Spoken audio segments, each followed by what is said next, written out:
Dynasty Nerds on Bettor Sports Network.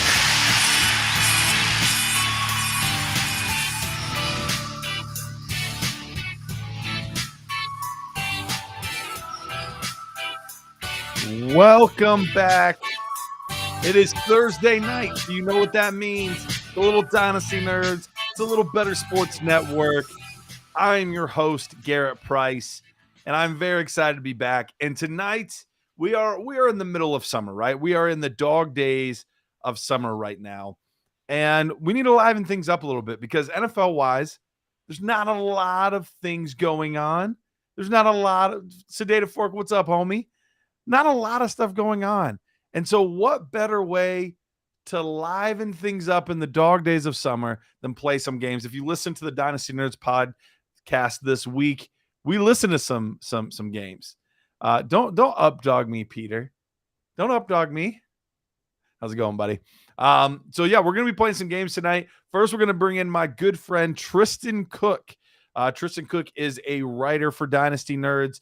Fantastic guy, knows a little bit about everything, and he knows a lot about college football, but we're going to take him outside the friendly confines of college football tonight, and we're going to play some games with some of these NFL guys, and trust me, he knows his stuff with both. And then, of course, as always, Dennis Bennett will be joining us right around 10:15 tonight. He'll join us, and we'll play even more games with him. And then right in the middle there, get your trade questions ready, because if you have trade questions, draft questions, anything like that, that is your chance. We've got about a half-hour stretch or so right in the middle of the show where you can kind of just come in, ask your questions, and we'll get things moving with that. But before we bring Tristan on, I did want to touch on one thing real quick that I've found to be a little bit interesting. And I think what is happening here is I think a lot of these guys are just kind of waiting to see what happens training camp wise, because I don't think they want to be a part of training camp. I think they're waiting, but we still have a lot of fantasy wreckers out there. And I say wreckers because most of these guys are not going to be huge assets, but there's a lot of players out there that can still mess up the backfields for your fantasy football teams. Now, Cook's the one guy that we think could still be like a real legitimate asset. We have Uncle Lenny out there. We've got Zeke out there. We've got Kareem Hunt out there. All guys that I'm really worried about. Where are they going to go? How are they going to mess up our fantasy football teams?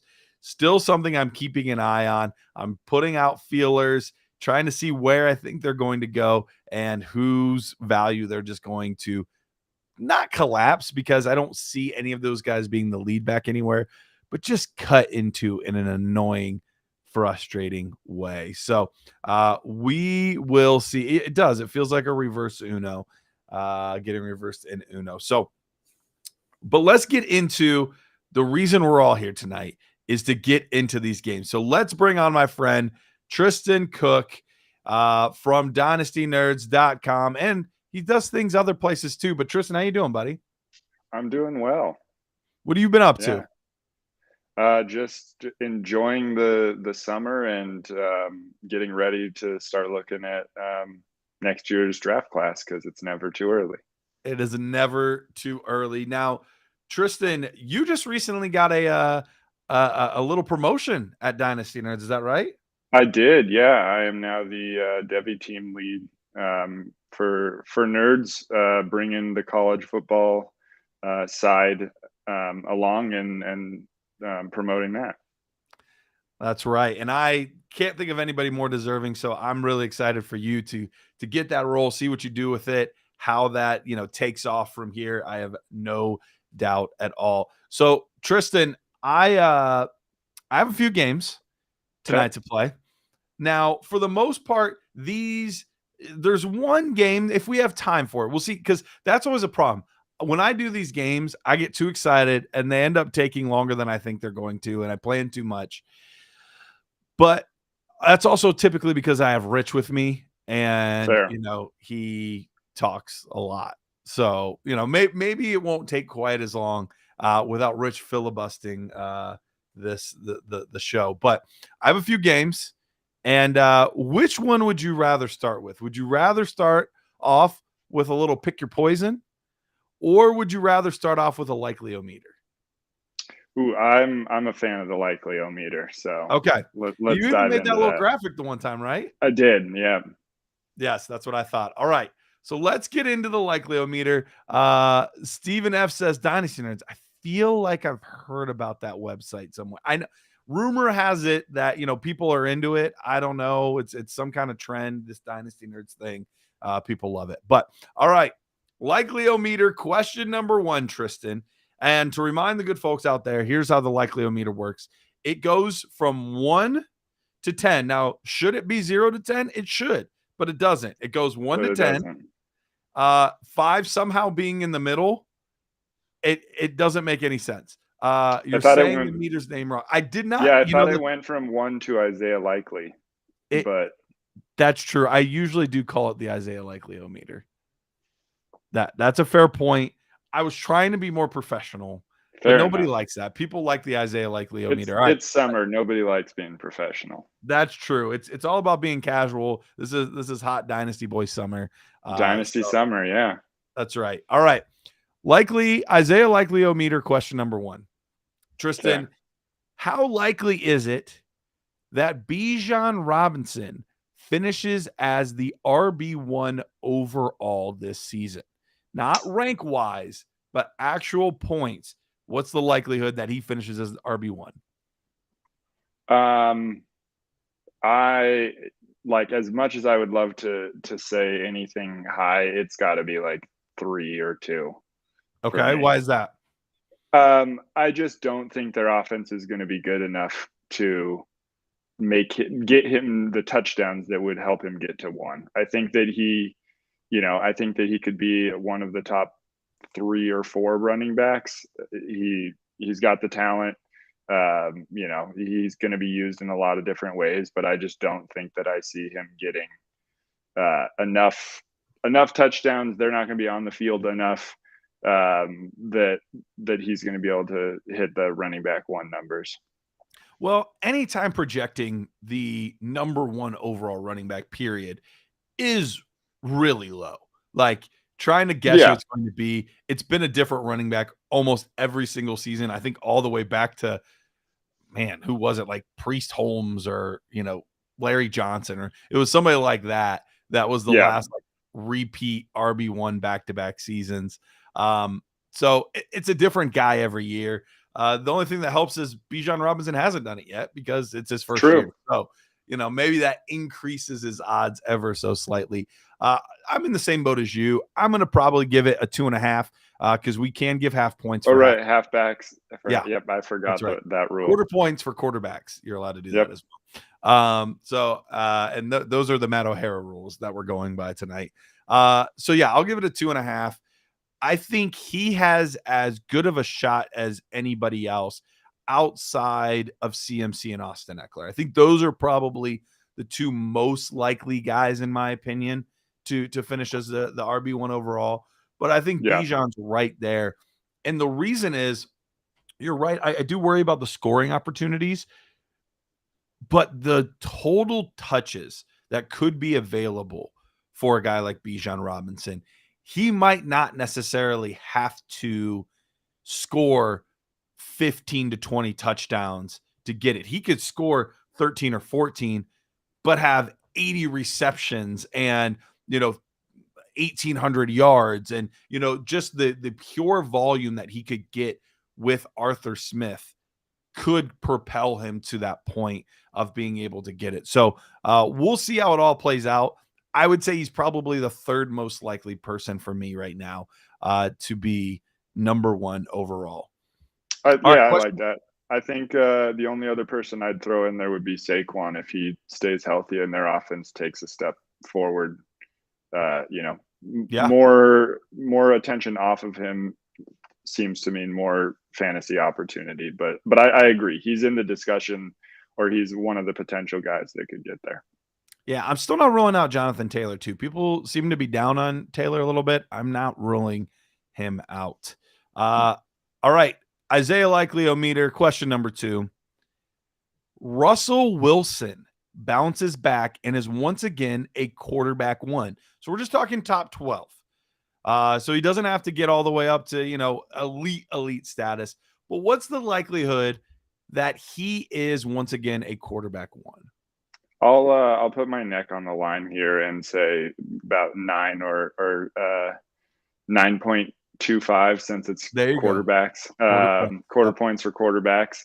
I mean, 12 is like not that hard if you are healthy and pretty like average.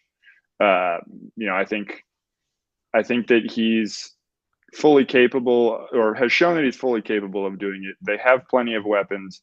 They can't be much worse. It really comes down to if he stays healthy. I think he'll probably be on the back end of that. Like I wouldn't, if you were asking me a top 8, it would be low on the meter, but I think he's probably somewhere between 8 and 12. I'm a huge Broncos fan, but also one of the most pessimistic Broncos fans probably out there. So I'm not, yeah, fair enough. I like to look at the glass and say that there's water in it. There you go. But yeah, I think that there's no way they're as bad as they were last year, and he's got to make some kind of bounce back. Dennis Bennett is out here making up his own rules. I love it. He's saying a 55% probability for Saquon and a 70% probability for Russell Wilson. I don't know since when we do percent probabilities. He's just making up his own rules. Yeah. New rules. I respect the effort. Red Sox fan. I will get to all the trade questions after this segment with Tristan. So hold on to that. I promise I will get to that question for sure. And Sean, the producer, he's saying it's the Bennett percentile. So apparently people just get to make up their own rules with this now. Yeah, it's the DBP, the Dennis Bennett percentile. Why does that roll off the tongue so well? Yeah. DBT. I kind of love it. All right. Question number 3 on the Isaiah Likeliometer. Jonathan Mingo has the most fantasy points from a rookie wide receiver this year. So Jonathan Mingo has the most fantasy points out of all of the rookie wide receivers this year. Where are you going to put that on the Isaiah Likeliometer? I am going to put that, it's whole points for wide receivers, right? So I'm going to give that just a flat 1. I don't. Oh, so you're saying no chance? No, I don't think it's going to happen at all. You got to explain this to me because I kind of liked this one. So you got to explain this. Yeah. Well, I would be happy to. It's similar to the Atlanta situation with Bijan. For me, is that like that offense I don't think is going to be good. I also wasn't as big of a fan of him as I know you are, and as the NFL draft was. So part of it is a little bit of stubbornness of thinking that, I knew something, and drafting him as early as they did, I don't think was a great call. But I don't think that, again, I don't think he's going to be a touchdown machine, and there might be a rookie wide receiver that could get 6 or 7 touchdowns. And, if he's going to have to hit 1,000 yards and 50 catches or more to outperform somebody that gets a handful of a touchdown. So unfortunately, I have a lot of Jonathan Mingo shares. So I hope I'm wrong, but I just in all my C2C leagues, but I just don't. I was going to say, were those Devian C2Cs? Because it sounds like you didn't draft him a lot this year. No, I have. I don't think I've drafted him once in the rookie draft, but I had him on like all but one of my C2C teams. So it's kind of a weird dynamic there. But yeah, I'm not feeling it. I think that he is like, I don't think he's a bad receiver. I think he's a fine NFL receiver, but I don't know that I see him being a fantasy option too soon, or if at all, really, like a reliable one, I should say.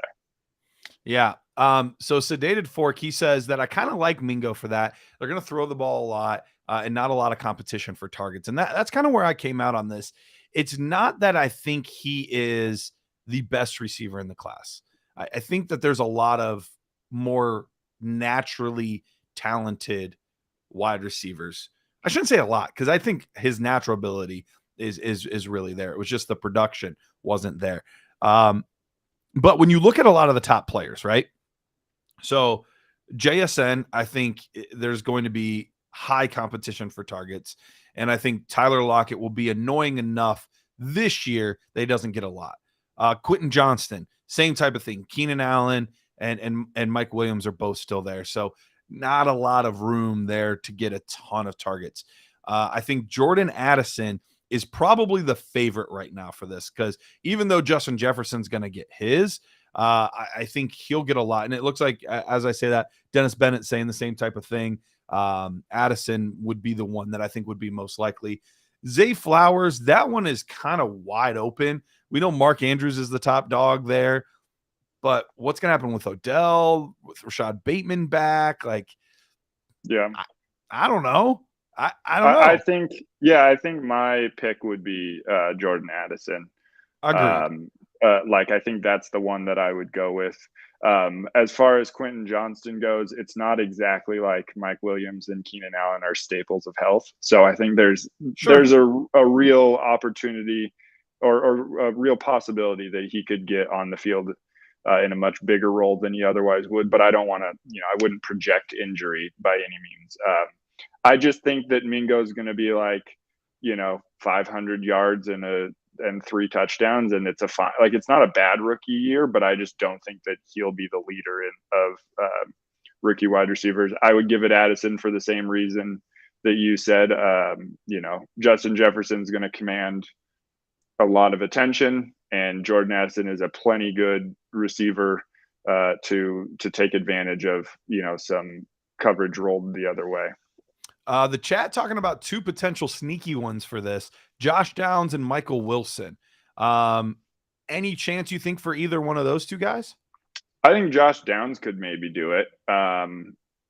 If it depends on the Colts, and if Anthony Richardson is throwing slant routes over and over and over to him, or work in the middle of the field, he's got a unique opportunity to be just kind of peppered with targets from a quarterback that they probably want to, get him in rhythm, get him comfortable, get him kind of winning, in small steps to hopefully make bigger steps down the road. So I could see Josh Downs doing it. I don't know. That one again is going to be tough with touchdowns. There's downsides to all of them, really. I mean, I think going back a little bit to JSN, I think he could do it as well. Lockett and Metcalf have both missed time with injury. I don't have no idea what Seattle's going to do. They're probably going to bring in Dalvin Cook, because why not add another running back to that room? But I just think that if I was betting on Mingo, his biggest opportunity is targets. But for sure, that there's enough other questions there that if I was picking one, he wouldn't be my choice. Yeah, and I think he would be my second choice. Addison's my first choice. He'd be my second. So I'll give that I'll probably give it a 3. Because it's tough to pick any receiver to be that guy to be the number 1 overall. The odds of picking the exact one are tough, but I would probably give it a 3, and I could see him having a Christian Watson type season. Where was the consistency there? No, but did he have 3 or 4 really big games where he got deep on the defense, got a couple touchdowns, propelled him on 3 catches for 110 yards and 2 touchdown type of games, things like that, where he might not have been consistent and asset you felt comfortable starting every week. But I think overall the wide receiver numbers won't be as good as Garrett Wilson and Olave put up last year. And a Christian Watson type number might be enough to get the most fantasy points out of all the rookie receivers this year. So that is why I will give him an outside shot at a 3. All right. That's fair. All right. Let's go to a team that we just kind of touched on a little bit. Michael Pittman Jr. flourishes with Anthony Richardson, and finishes as a top 15 wide receiver in fantasy this season. Top 15. So not quite a wide receiver 1, but a really high-end wide receiver. I mean, maybe a wide receiver 1, but at least a very high-end wide receiver 2. What are you going to put the Isaiah Likeliometer at? I think I would go like 4 since I can't go half points. I wouldn't go up to 5. I think that there's a good chance that Pittman could do that. I don't know that I would bet any of my real money on it, but if I was looking at the Isaiah Likeliometer, I think there's a decent chance. Like, there's so much riding on this like success of Anthony Richardson at the quarterback position that I feel like I have to hedge a little bit, because he might not be good, and if he's not good, who knows what that team will look like on offense. But for the record, I think Anthony Richardson will be fine, but there you have to hedge a little bit. So I think, probably around 4. I think he'll lose some targets. I think they'll run the ball a lot. Richardson will run the ball a good amount. So I don't know that he'll get. I don't know that I would hold my breath for top 15, but he could be a wide receiver 2 pretty easily and sneak in there if he gets some touchdowns. Yeah, this could go a whole bunch of different ways for Michael Pittman. Like, if you told me he was wide receiver 14 this year, I'd be like, yeah, that makes perfect sense. You told me he was wide receiver like 30 this year, and I'd be like, unfortunately, that also makes sense. Like, I feel like the range of outcomes is much less dependent on him and much more dependent on Anthony Richardson. So I guess it's, how comfortable and confident are you in the passing arm of Anthony Richardson, who, to his credit, a lot of times when we have these guys that we look at as these rushing quarterbacks, we think that they're taking off and running all the time. He really did like to try to stay in the pocket and play as a quarterback.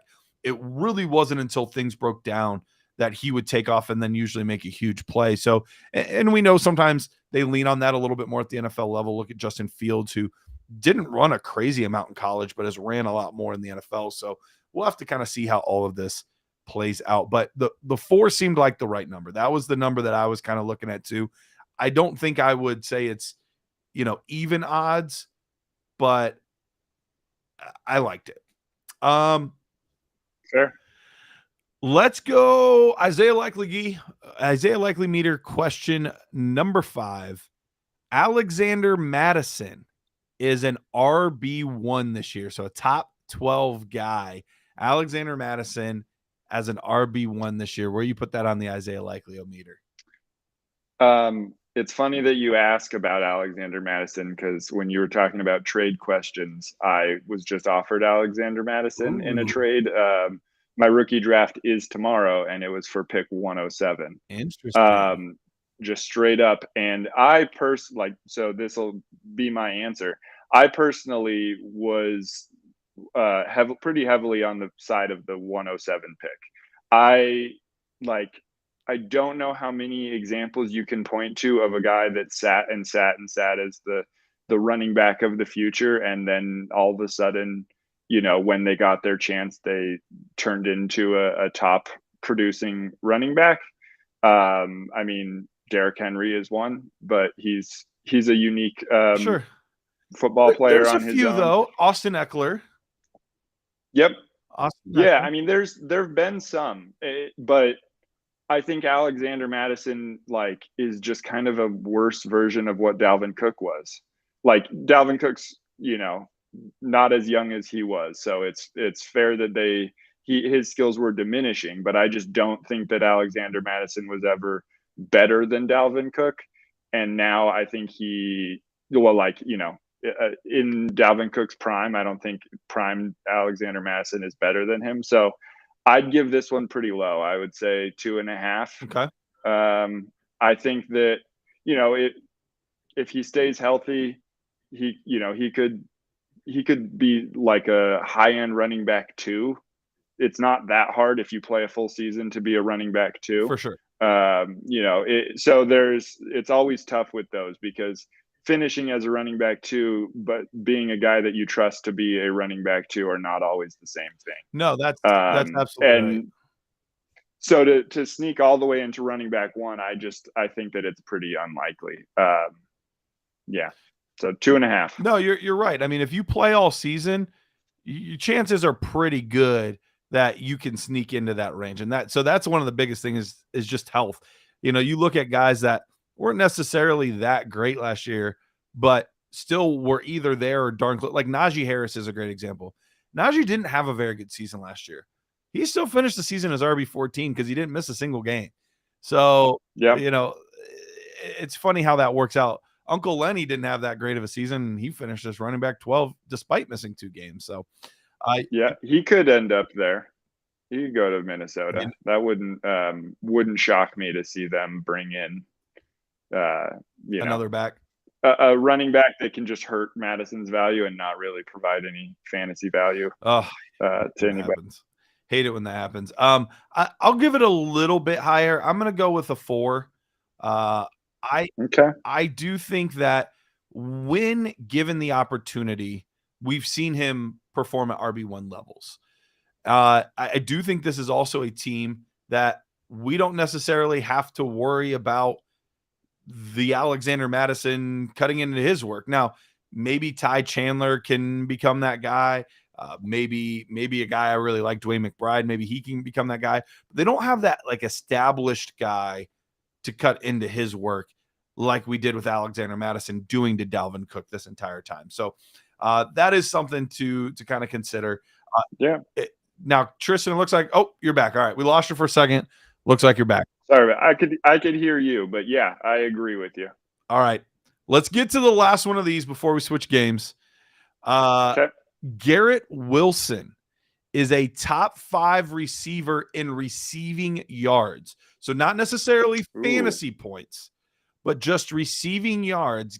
Garrett Wilson is a top 5 guy this coming year. Where you put that on the Isaiah Likeliometer? I feel like this is a great opportunity for a hot-ish take because I think that it's more likely than probably like the smart bet would be. So I'll give it a 4, which isn't the highest number, but I think that, for a guy that hasn't been that level of receiver to jump into the top 5, I think a 4 is a pretty aggressive stance, because obviously the big change with Aaron Rodgers versus Zach Wilson is a massive improvement.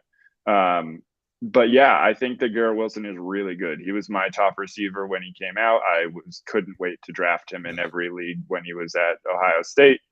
So I'm a big Garrett Wilson fan. So I think that he will, I don't want to go on the level of be the Devontae Adams for Aaron Rodgers, because Devontae Adams is an insane player in his own right. But I think that he will get a lot of production similar to how Rodgers looked Devontae Adams' way, in crucial moments when he was covered, all of those kinds of things that he has the talent to produce in that way. So yeah, I would give it a 4. I'd go 4.5 if we were allowed half points, but I follow the rules instead of making my own. So we'll go with 4. Look at you. Maybe we do need to figure out what we do with wide receivers and tight ends, because I feel like wide receiver should just be wide open. So you could just pick whatever number you want. But you could go with that, and then you could go 10th of points for tight end. Yeah, tight, because you got to keep it tight. Yep. Maybe that's what we got to do. I like it. All right, let's get over to pick your poison. Here, I'm going to give you 2 players that have similar Dynasty Nerds ADP. And I've seen real quick, a couple questions I've seen on the side, trade questions. I will get to those right after this segment, so don't go away. I will answer all those trade questions and more right after this segment. But Tristan, I'm going to give you 2 guys, similar ADP. Okay. You tell me which one you would rather have in a startup and why. And the reason we're going to do it startup is, anytime it's, contender or, rookies or, rebuild or whatever, there's always going to be leaning and bias. I want to know, just in a vacuum, roughly what player you would rather have. All right. Sounds good. All right. Let's go with the quarterback position first. Would you rather have quarterback 9, the aforementioned Anthony Richardson, Or would you rather have Deshaun Watson, quarterback 10? Oof. Starting out with the hard hitters. That's I right. We don't respect play it. around. I think I would take Anthony Richardson. Like, I think there's as likely of a chance that they both play the same number of games in the rest of their careers in the NFL. Like, it's not that I think. Well, let me rephrase that. I think that it's just as likely that Anthony Richardson could bust out and be a star or out of the league. Sure. With not working out, and Deshaun Watson could get himself into more trouble or who knows what and never regain his form or a whole host of things. He didn't exactly light the world on fire last year when he came back. So I'm kind of out on Deshaun Watson for a variety of reasons. But if I'm starting a team, why would I not pick the rookie quarterback that has a massive upside potential versus the guy that's older than he was when he was good, and hope that he can get back there. Yeah, this is a tough one for me because I'm very risk averse early on in drafts, and both these guys just feel so risky. Yeah. So this is like a really, really tough one for me. I probably would go Deshaun though, just because I have seen for sure that he can do it. And he's still young enough where it's not like I'm taking Russell Wilson. He still Sure. is, 27, 28 years old. So he's still fairly young in quarterback years. So that's why I would go that route. But man, it is. He's got a lot of money guaranteed, so he'll be He's playing got to. somewhere if it's not Cleveland. So that's fair. Absolutely. Absolutely. All right. Let's go to the wide receiver position now. Would you rather have Stephon Diggs at wide receiver 13 or DK Metcalf at wide receiver 16? Diggs is probably what, like 29? I believe he's 20. I think he's 2, if not 3 years older than Metcalf. Yeah, and Metcalf is probably 26, would be my guess. Yeah, let me look while you're talking. I'm leaning towards Diggs, and it's mostly because even in a startup, like late 20s wide receiver at the top of the receiver charts still is going to hold trade value if your team ends up not contending. So I think that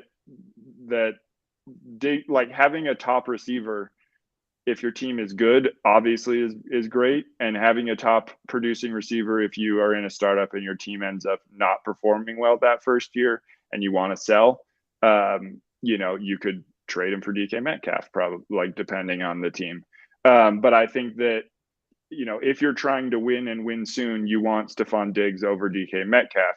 And unless you're intentionally trying to go the way of, productive struggle, which I know you're a fan of. It's true. It's a fun strategy, but unless you're really committed to that, I think you take Stephon Diggs and, are happy with your top 5 receiver year for the next 3 or 4 years. Maybe not quite 4 years, but 2 to 3 years, I think for sure. And you can always trade him. There is, so I just looked it up, almost exactly 4 years difference. Does that extra year change anything for you, or is it still Diggs? What is it? Was I right on Diggs? Is so he 28? he's 29. He'll turn 30 in November. Okay. So he will turn 30 during the season. Metcalf is 25. He'll turn 26 in December.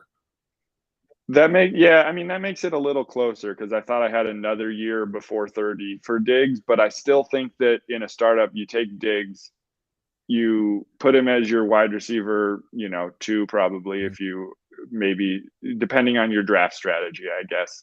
And the worst case is your team is bad, and trading a top 5 receiver halfway through a year is not going to be a hard thing to do. Like, there's going to be teams that need receiver production.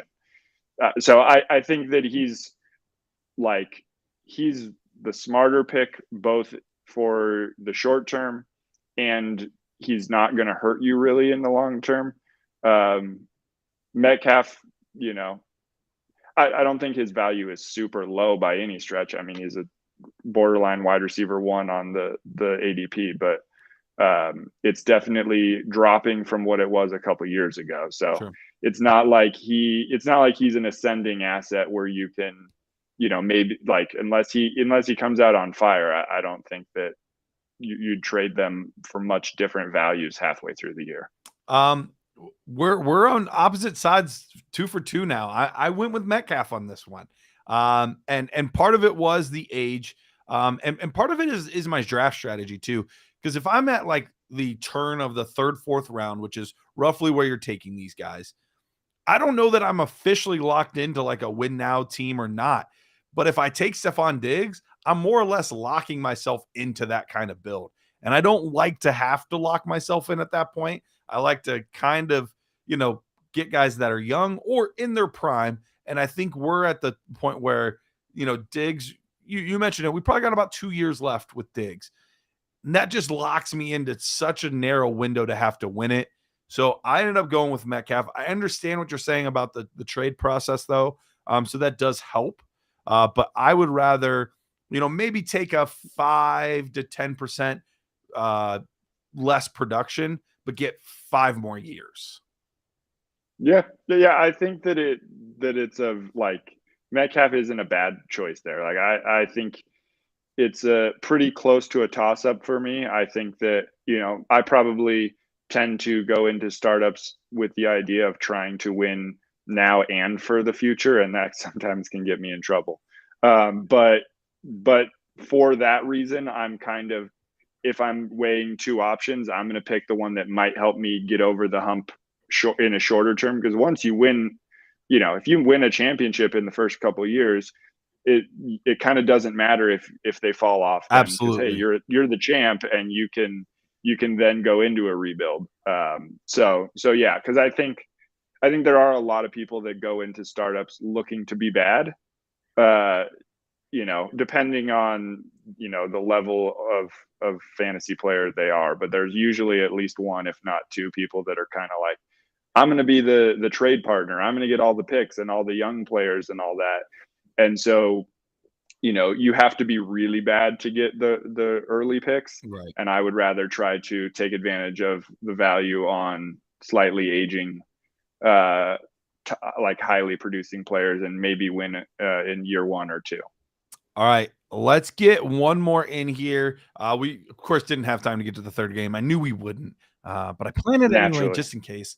All right, last one here. We'll go to the wide receiver position again. Would you rather have wide receiver 30, Jahan Dotson, or wide receiver 31, George Pickens? Ooh. I would take Dotson, and I don't think personally it's super close. Yeah, we agreed I know, on one. Like I knew we could get there.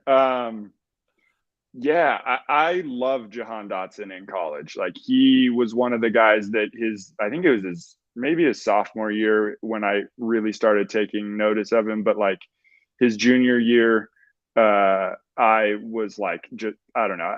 He was really high up on my board and remained there through the whole draft process. So to me, and Pickens was kind of the opposite. Like, he was I think he was the number 1 recruit. He was definitely the top receiver recruit.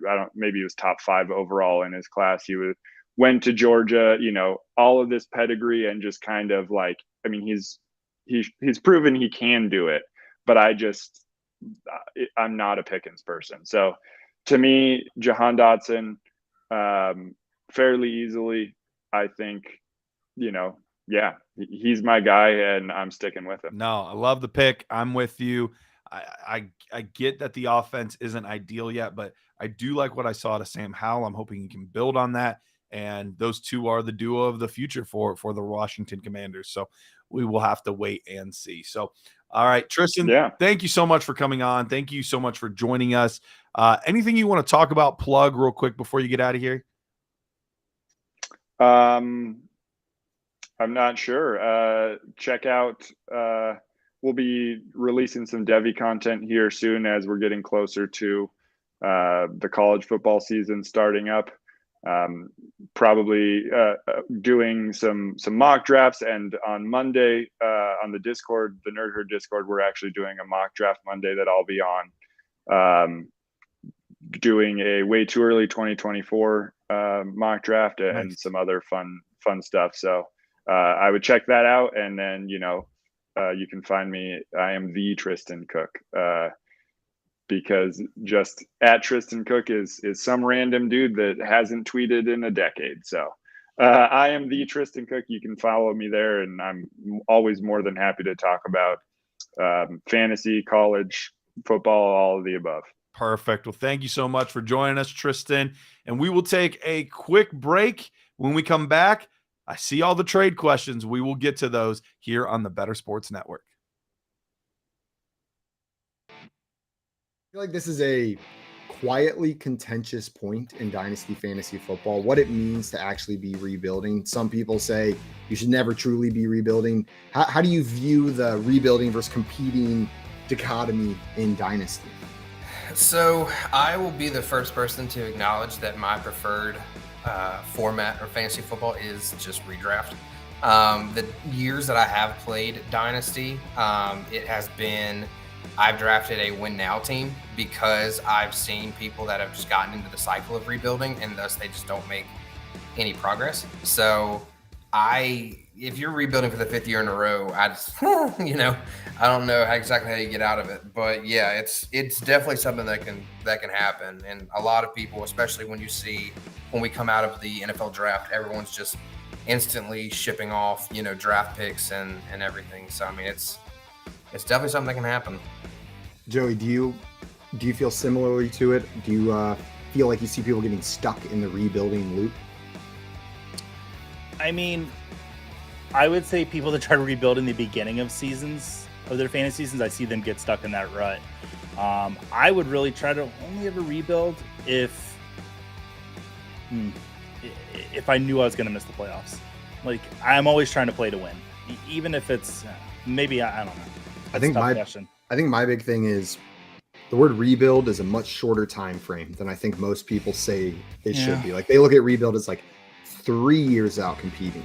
Rebuild, you're looking to compete next season. You know what I mean? Like, if you're doing it now, you're looking to revamp, and maybe there's a one season where you ship it off, but that very next season you should be competing. If you're doing it like that, I'm cool with it, but you gotta have a plan, not just keep getting the young players, keep getting the draft picks. Otherwise, you end up like Tim. Maybe not like Tim who gets a bye, but you make the playoffs, you're in that like 4 to 6 range every year, just hovering in the middle. Nothing ever gets better, nothing ever gets worse. I think I play like you in Dynasty, Simon. I play in 3-year windows. 100%. That's my go-to. And with the rate at which Dynasty leagues turn over, you should really only ever play in a 3-year window.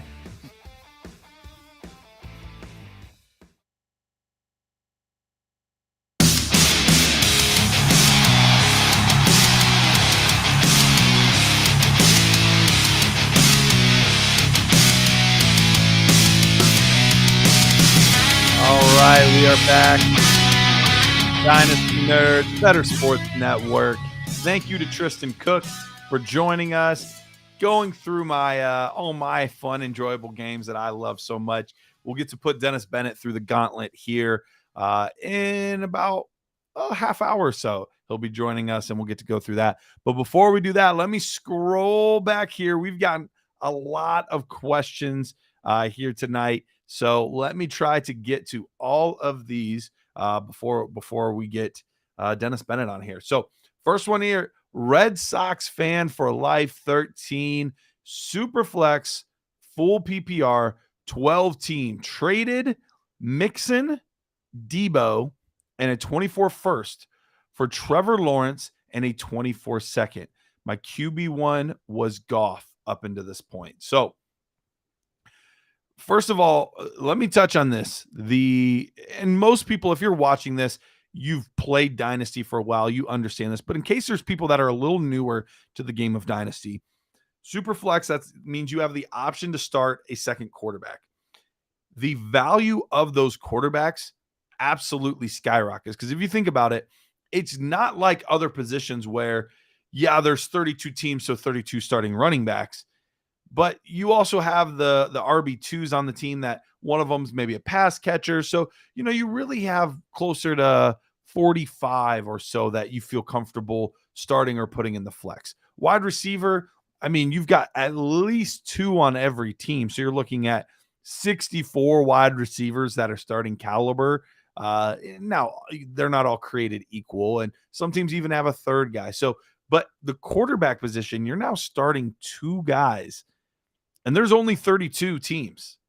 And a couple of those are dynasty-wise guys that you don't really want to touch because they're just starting while this young guy that they really want to play isn't ready yet. So the value of those quarterbacks is so high. And if you look at Trevor Lawrence right now, his startup ADP, he's a top 10 pick every single time. I don't know that I've seen a league where he's gotten outside of the top 10 in a super flex startup. So when you are getting a guy like Trevor Lawrence, as much as I think Debo and Mixon are good contending pieces, and that 24 class, it's tough to get rid of, but assuming that is not expected to be a top 3 pick, that would be the only way I would have like second thoughts.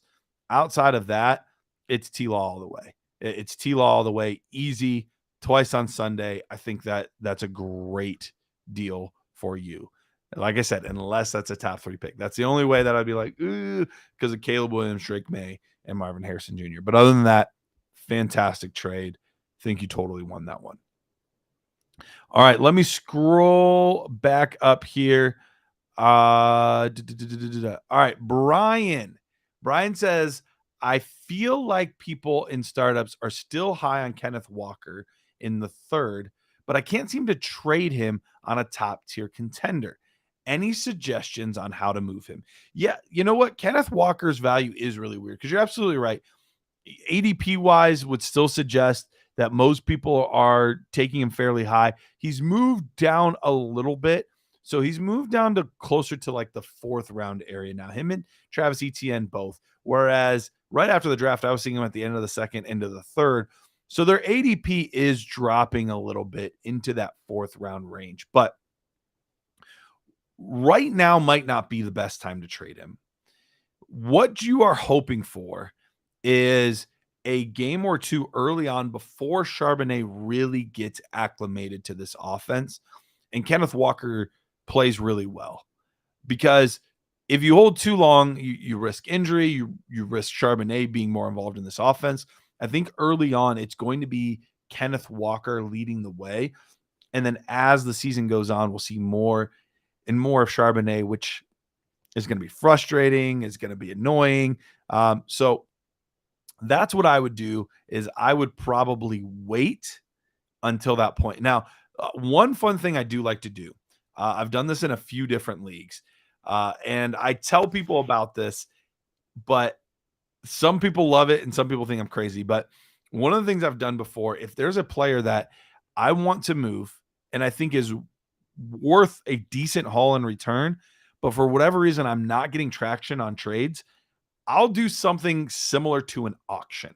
So basically what I'll do is I'll put in my league chat, I am trading Kenneth Walker by the end of today, no matter what. Now that puts you at a little bit of a risk, because if you tell people no matter what, you gotta deal him by the end of the day. But I tell people I'm trading Kenneth Walker by the end of the day, no matter what. Best offer wins. And then what I do is I post a leaderboard as I get trade offers. So let's say, team A just offers a 24 first. That's all they offer. Not a great offer, but it's at least an offer. I'll post, Bill's team is in the lead, and inevitably people are like, well, what do you pay? I'm not telling you what he offered, but you make an offer and I'll put you on the leaderboard. So somebody else is like, well, maybe he was really cheap. I'll give you 2 seconds. So then I'll say, Bill's still in the lead, and I won't say what it is, but Bill's still in the lead. But, Jimmy just offered something as well. He's in 2nd place. And then, whoever it is offers something. And then you just kind of keep updating the board. And as it moves, you'll say, oh, Jimmy just passed Bill, but he's not ahead of, Jamal or whatever, and you keep updating that board all day, I tend to see that people will outbid each other. Even though they don't even know what the bids are, they'll start to outbid each other, and then you tend to get a good value in return. It's not foolproof, and yes, there's some risk involved, but that's a good way to kind of get some of those trade juices flowing if you have somebody that you think is worth trading, but you just can't seem to get traction. All right, Cody Downs says 12-team, half PPR, super flex, tight end premium. Amon-Ra, a 24-second, and Kendre Miller, or DJ Moore, Travis Etienne, and Jaden Reed, and why? We won the ship last year, but we're getting old, trying to get younger while keeping in contention. That's a really fair deal overall. I don't think that looking at that I think one side is drastically ahead of the other one. If I had to choose, though, I'm choosing the Amon-Ra side, more so because you're getting the best player in the deal, and you're getting somebody that there's not a lot of risk around. We know what we're getting from him. DJ Moore, we're hoping that this works with Justin Fields, and I'm a big fan of DJ Moore, and I think it will. I'm not as big of a fan of ETN, but still, his value is pretty darn high. But you're getting a 24-second and Kendre Miller, who a lot of people like. Now, I'm not the biggest Kendre Miller guy, but a lot of people really like him. So I would probably be going with Amon-Ra St. Brown side there, but it is very, very close. All right, let's see. So Cody then says, yeah, we traded Diggs and Evans and Devontae Adams for Amon-Ra, a second, in Madison. It didn't feel good, but that should show how old our roster was. Yeah, that's a pretty old roster, although that trio might have still won you another season. But I don't blame you for getting out while you can. You got an elite young asset. So I do get why you would have done that. I don't know that I would have, but I totally, totally understand it. All right. The Horror's Edge says, trade question I have an older team that needs to rebuild, and I already started, but I traded my 24 first and DK for Olave in a second. Since I don't have a first rounder, should I go for it despite not having a great shot? Yeah. What would it hurt? What would it hurt to still go for it? Because your first is not part of the equation. Now, if you can get your first back, then, I think that tells you that you're in full rebuild mode. But if you don't have your first, what good is it to be the worst team? All you did was get a great pick for somebody else. So I would still push and see. Now, I wouldn't necessarily be making tons of trades to try to win this year, because this means that your team is probably, you mentioned it's an older team. You don't really want to lean into that even more and just kind of put yourself behind where you're trading even more future first to try to win. But just let it play out. Let it play out. See how far you can get. If partway through the year things are still looking terrible, maybe you can get your first back. But by that point, the other teams probably figured out how bad you're going to be, and they're going to want you to overpay. So if you can't get a fair deal done to get your first back, just let it ride out. Just let it ride. See how you do. And, who knows? I've seen teams that are in rebuild end up winning the ship because of something like that. Perfect example. That happened to me. That happened to me this year, where I was an awesome team. First place team, crushing everybody, get to the playoffs, get a first round bye. Did I have a first round bye? Yeah, I would have had to. I had a first round bye. The team that I play in the second round was not even trying to win and get in the playoffs, but they won their first round in a really close race. And I ended up having to go against them. And it was the week that, who was it? It might have been Tyler Higbee. There was a guy, a random tight end, that had a 3-touchdown game. And that shows you, like, this team wasn't that good if they're starting a random tight end. And this was in a flex spot that they were starting in. It wasn't even in their tight end spot. And he ended up winning, beat me, and then ended up winning in the ship as well. So you never know how it can play out. So if you don't have your first, you might as well just play it out and see how the chips fall. All right. Bryonic says, what do you think about Jameson, Amari, Gibson, and a mid-2024 second? So that's Jameson Williams, Amari Cooper, and Antonio Gibson, I'm assuming, and a mid-24 second for Stephon Diggs, Michael Carter, Elijah Moore, and 2/3.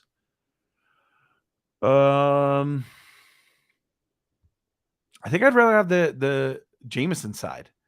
I don't anticipate Amari Cooper having a drastically better season or a drastically worse season than Diggs. I think Diggs will once again be a top 5, top 6 guy.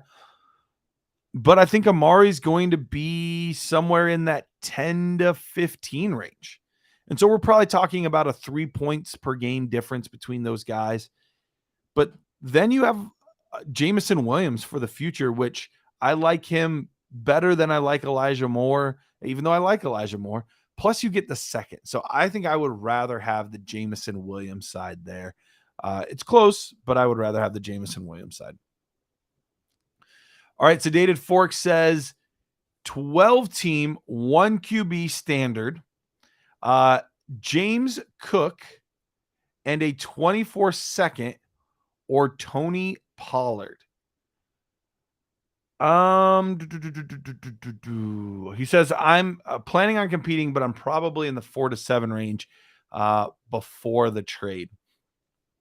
If this trade can catapult you into that top range where you're one of the top, 2 or 3 teams where you truly feel like you are contending, then I would do it, because here's the reasoning. James Cook, as much as I like him, they brought in Damian Harris for a reason. Anytime that you trade for somebody in division, you've seen that player a lot.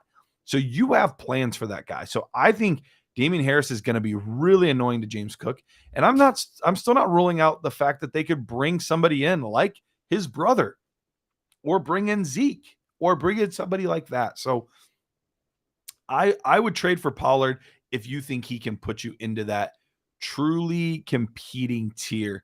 Yeah, I think I would do that deal then at that point. All right, we have. Okay, I think I've gotten to all of them except for Stevens. And then Tristan just asked a question too. So before we get to that, let me tell you guys real quickly about. Sorry, I made such a rookie mistake just now. I usually put my notifications on silent and do not disturb mode, and I had one come on the screen, and my ADD wouldn't let me not read it. All right, before we go to break though, and get back to these last few questions, let me tell you guys real quickly about the Fantasy Alarm Fantasy Football Draft Guide and All Pro subscription. Look, it is time to start preparing for fantasy football season. If you're doing Dynasty, you're prepping all year long, but that redraft season is right around the corner. Fantasy Alarm's All Pro subscription has everything you need to win, including the Fantasy Alarm Fantasy Football Draft Guide. It's your cheat sheet, your one-stop shop for dominating your drafts. And it's digital. So it's not like you're having to go to the store or print out a bunch of, no, it's digital, and it's constantly updated with new information. You can purchase it for $27, which worth it. Absolutely worth it.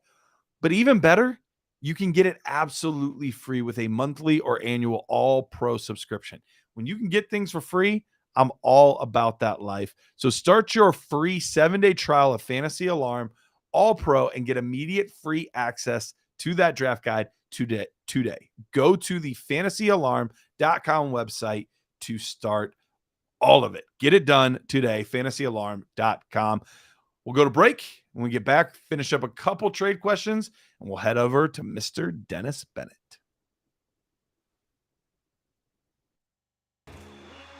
Breece Hall right now, and I've talked to plenty of high-stakes players, I'm sure you have too, Kev.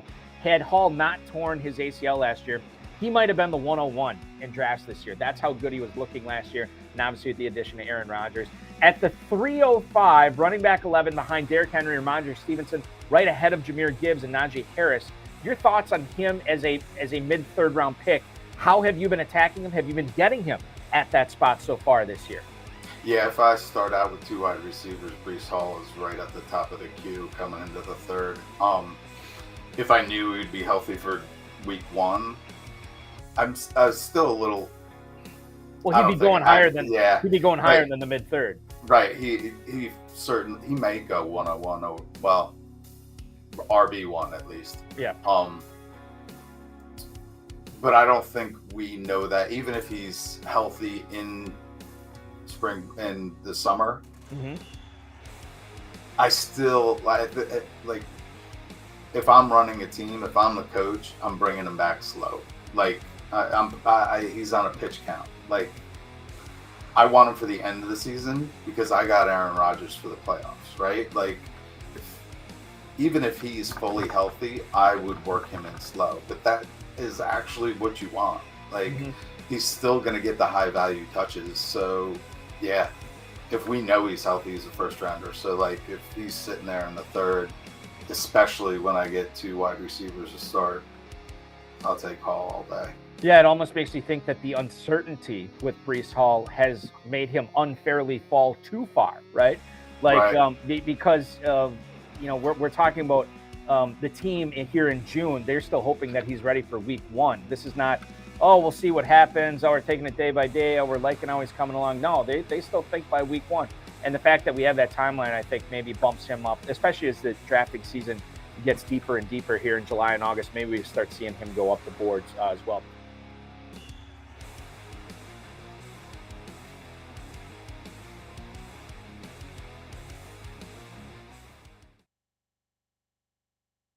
Dynasty Nerds!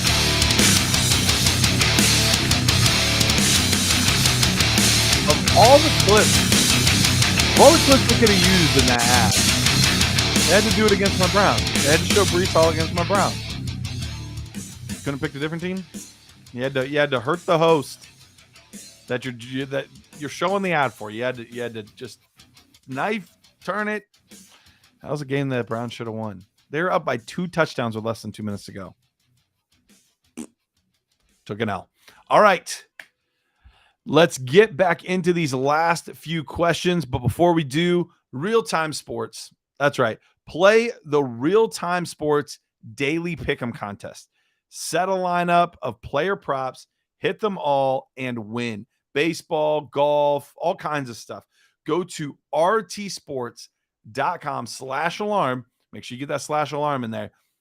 Make sure you please play responsibly. For help, call 1-800-GAMBLER. That's realsports.com. Or sorry, rtsports.com. All right. Let's get back into these questions here. Steve F says, Superflex tight end premium rookie draft. I have the 101, 103, and 104. Current quarterbacks are Burrow, Lance, and Purdy. Should I take whichever 2 tight ends or quarterbacks fall to me, or try to trade the 104 for the best package? I'm always out there looking at what I can get. Every pick, it's available. Often I'll put it up there. And sometimes I'll even be aggressive and throw out offers for my pick if there's a certain quarterback I like. Now, you have one great quarterback, and you're going to get another solid one at 103, which is either going to be Stroud or Bryce Young. I have no problem taking quarterback at 1-3 and 1-4. I think both are good players. And you can always trade that quarterback later, or you can trade Lance or Purdy later. But I'm absolutely putting out feelers because you don't have to take a quarterback, or if you're drafting at 1-4, you need to take a quarterback there. Yes, absolutely. But that pick doesn't end up having to be a quarterback. And what I mean by that is, look, you have Joe Burrow, and you'll have, like I said, your choice of Stroud or Bryce Young. But then you could take that 104 and maybe you say, look, I really need a running back, and the team that you're trading with really needs a quarterback. maybe you could go out there and do 104 plus, another first and get yourself Jonathan Taylor. Like those kind of moves can happen when there's a quarterback available in a super flex league. So I'm absolutely putting out feelers, seeing what people say. But I would absolutely look at doing that. But worst case scenario, just sitting pat is totally fine as well. Tristan said he forgot to get the answer. 107 or Alexander Madison. For me, that is truly am I a contender or am I not? Like that's as simple as this one gets to. If I'm not a contender, I have no desire to be taking Alexander Madison. Like if I'm not a contender, why would I want Alexander Madison on my team? He's now an older running back at 25, but still a guy that I only have a couple years left with. By the time I am a contender, he's probably not a great back anymore. And I would much rather have at 1-7, I could get myself Jordan Addison, Dalton Kincaid, guys like that. So I would much rather 107 unless I'm a contender that's counting on Madison. And that's the other caveat. Like, because in a vacuum, it's 1-7.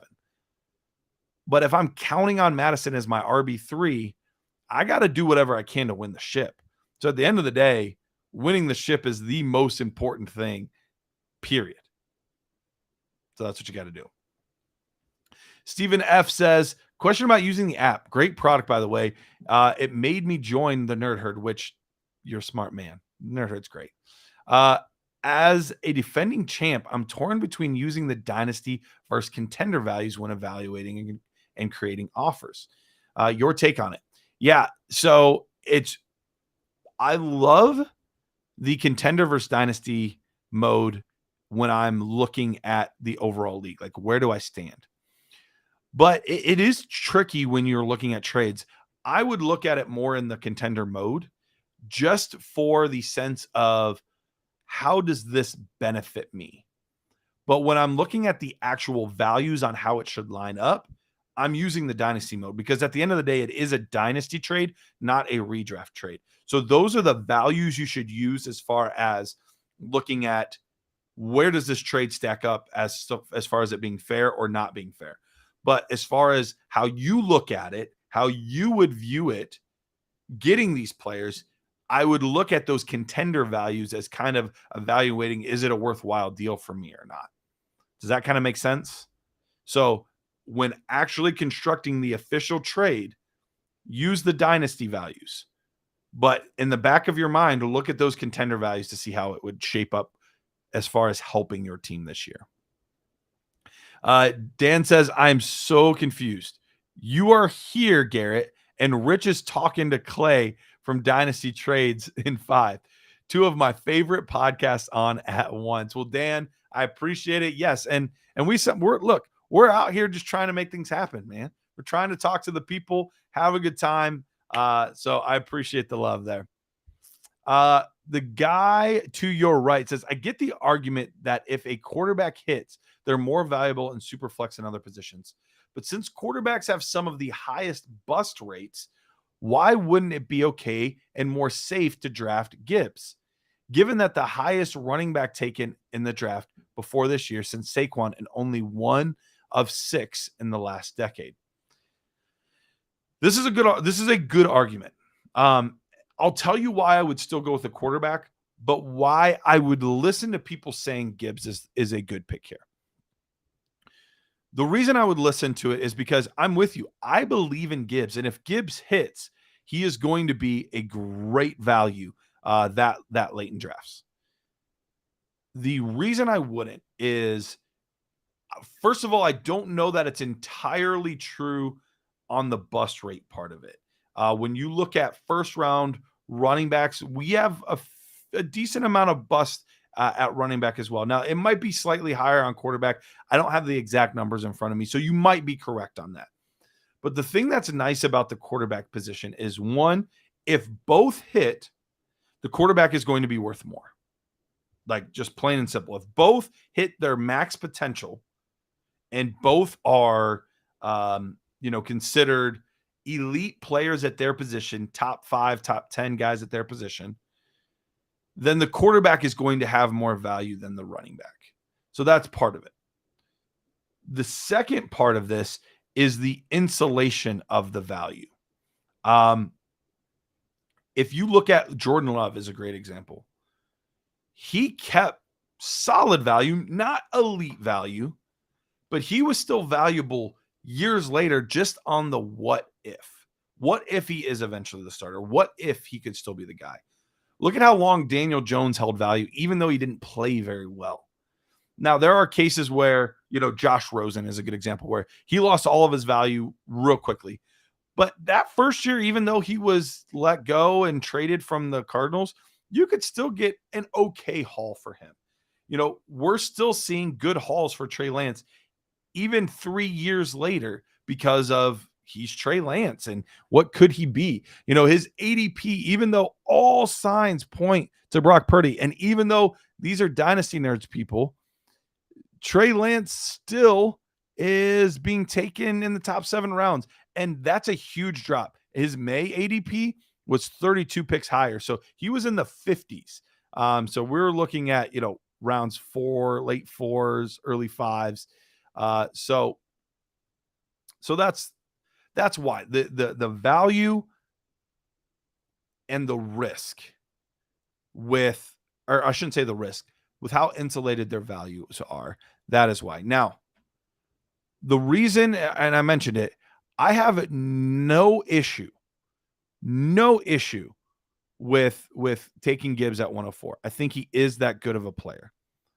But I like to always walk away with the best player for that format, and I still think the quarterbacks are the better player as far as their total value goes.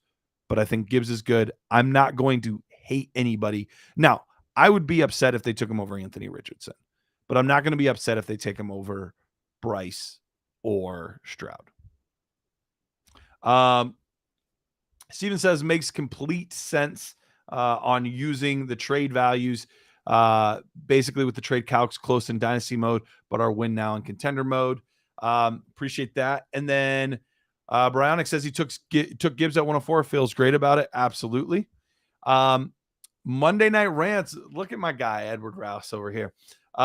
He said, fellow booking here, not a first-time caller or listener, but want to know, I have the 6th pick in my dynasty draft tomorrow. Is it crazy to target Devon Achane? I do think it's a little too high for Devon Achane.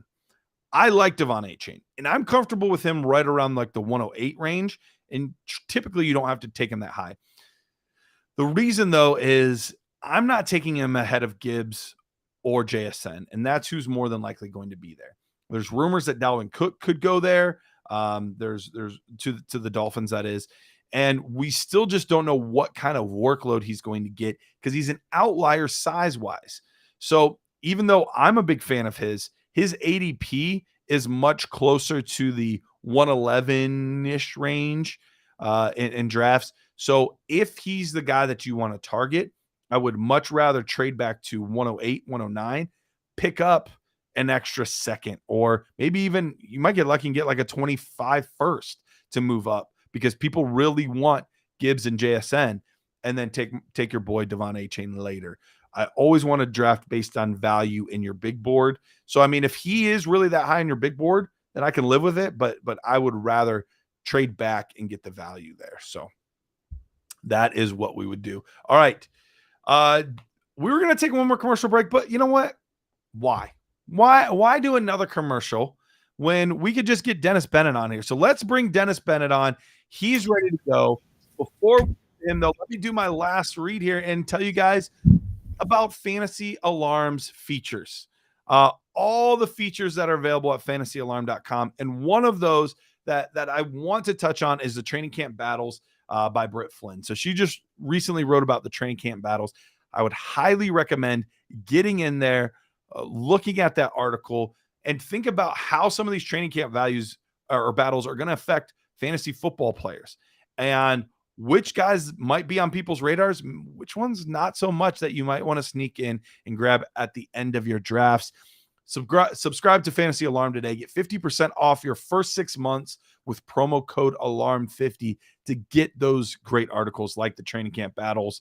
That's ALARM50 at fantasyalarm.com. get started with the free trial today. So Dennis Bennett, let's bring on Dennis Bennett. Dennis, how you doing, buddy? I'm doing great. And what I'm not going to do, I'm not going to hold out my opening syllable for 45 seconds. We timed it later. It was only 31. Okay. He kept saying 45 because he wanted people to, but it was 31. Still impressive. I was listening and I was going, okay, wait.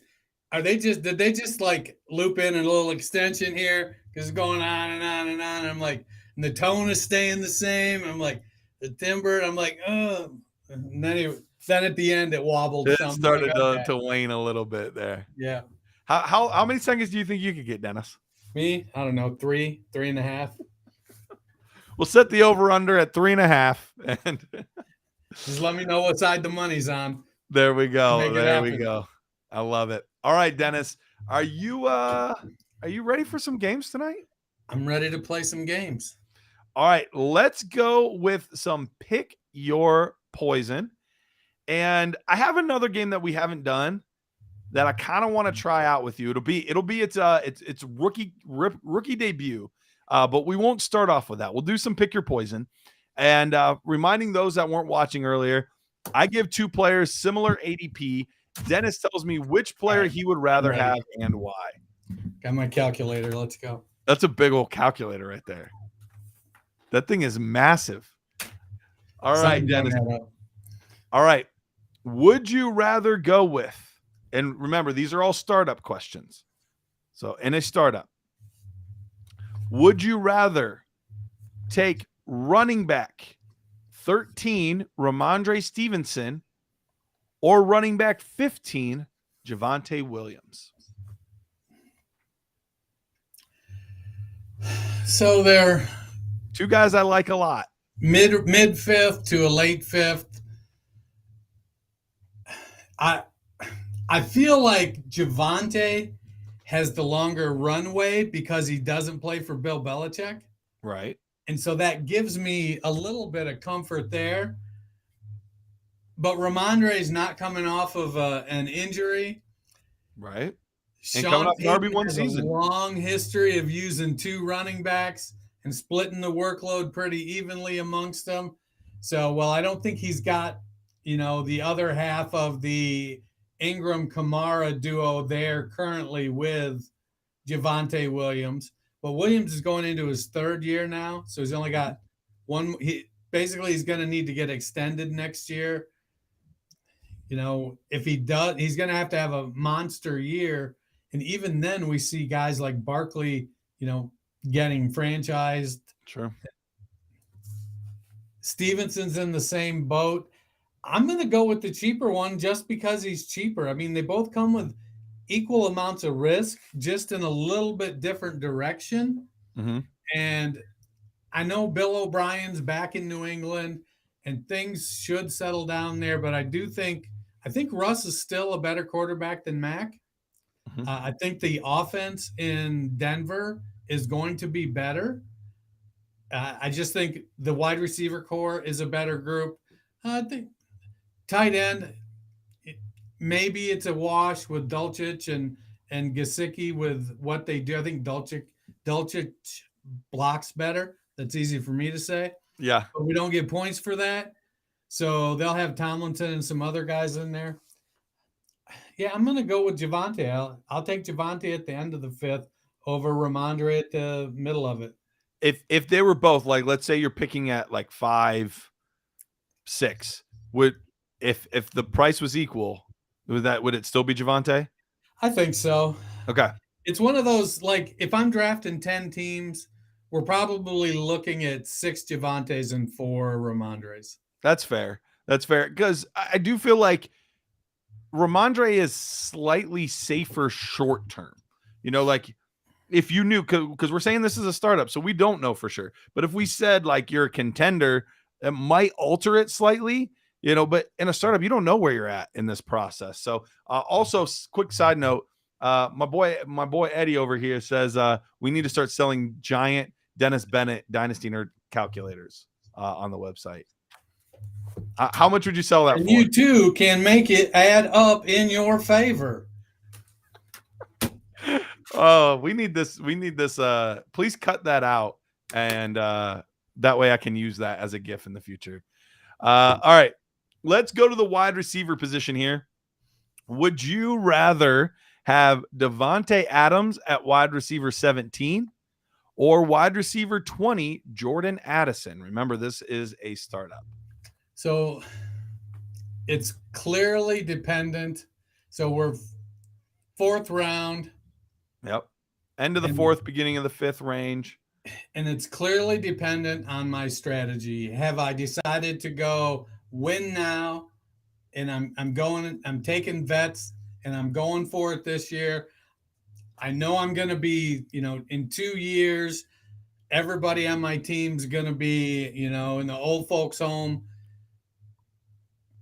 But if I go the other way and I'm like, look, I'm trading back, I'm acquiring picks, Jordan Addison to me, this is clearly a strategy move.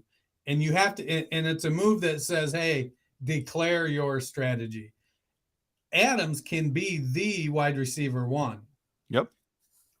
But if he's not, the guy who's Jordan Addison's teammate is probably the guy who's the wide receiver 1.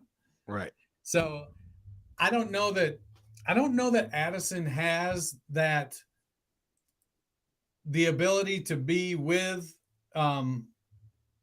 Jefferson and be a Chase Higgins, Smith, Brown, 2 wide receiver ones, Hill, Waddle. I feel like Addison is more of a mid wide receiver 2 ceiling.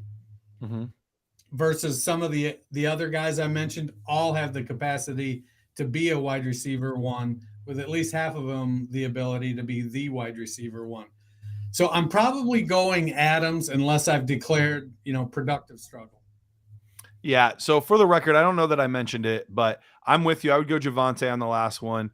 I think he's the better back. Yes, there's a little more risk involved short term.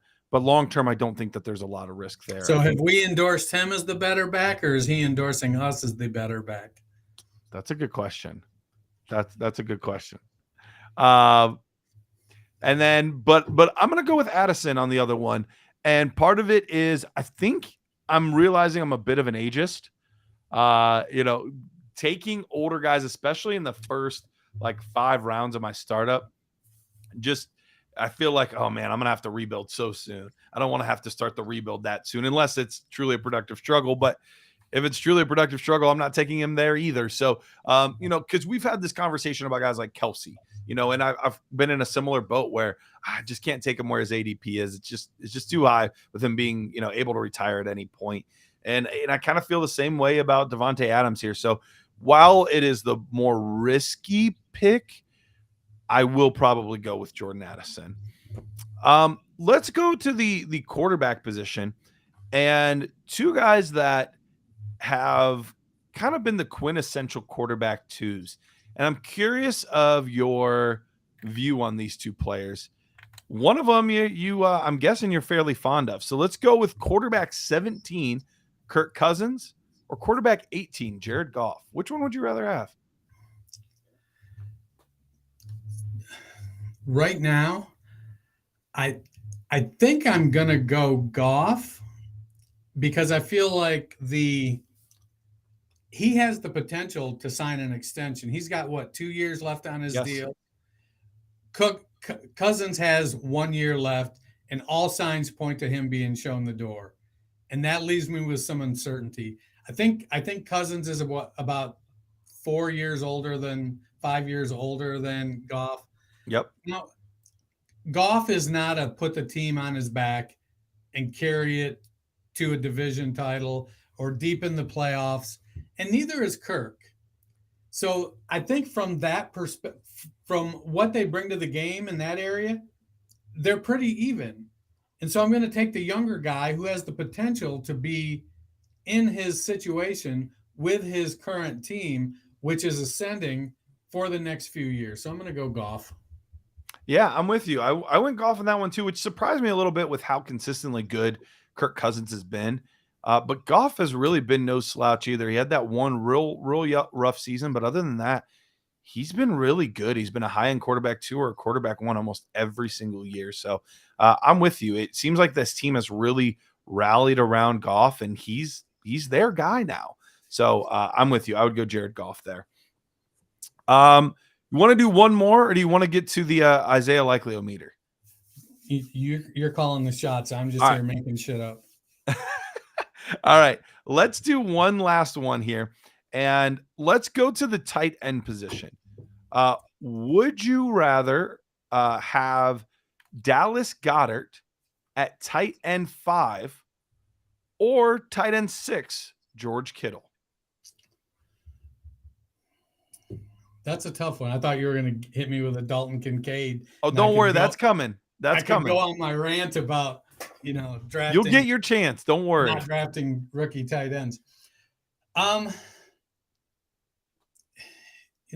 Honestly, I think it's a coin flip because I feel like I don't think Goddard is falling out of favor, but the offense in Philadelphia is becoming less tight end centric. So, he doesn't have the ceiling that Philadelphia tight ends have had in the past. Now, that being said, I think he's very comfortably somewhere between tight end 5 and 10 on a yearly basis. Right. But I think Kittle can give you a tight end 1 season, the tight end 1 at any given time. The downside, Kittle can be very up and down. He's a little more prone to injury, I think, than Goddard is. But Kittle can turn in a 35-point game sometimes, whereas I don't think that comes from Goddard. And with Purdy having the connection, but now they've got McCaffrey, and so it's a loaded offense in San Francisco, but it's a loaded offense in Philadelphia. I feel like I'm probably gonna go with Brandon Ayuk, who's right in the middle there between them. Now, You cheater. If forced to pick, I'm probably going. See, I think Goddard's 24 and Kittle's 28 or 29, so I'm probably going to go with Goddard. Goddard's actually older than you would think. I think he's 27 years old. Is he? He's 28. Goddard is 28 years old. Oh, so what? And Kittle's what, 29? Yeah, I want to say he's 29. Let me check. He is, this will be his age 30 season. Okay. So 2 years older than Goddard. Well, that being said, I think I'd probably fall for Kittle's name value a little more. But again, it's probably one of those 60-40 splits. Sure. I would probably go with Kittle on this one. I would end up taking Goddard.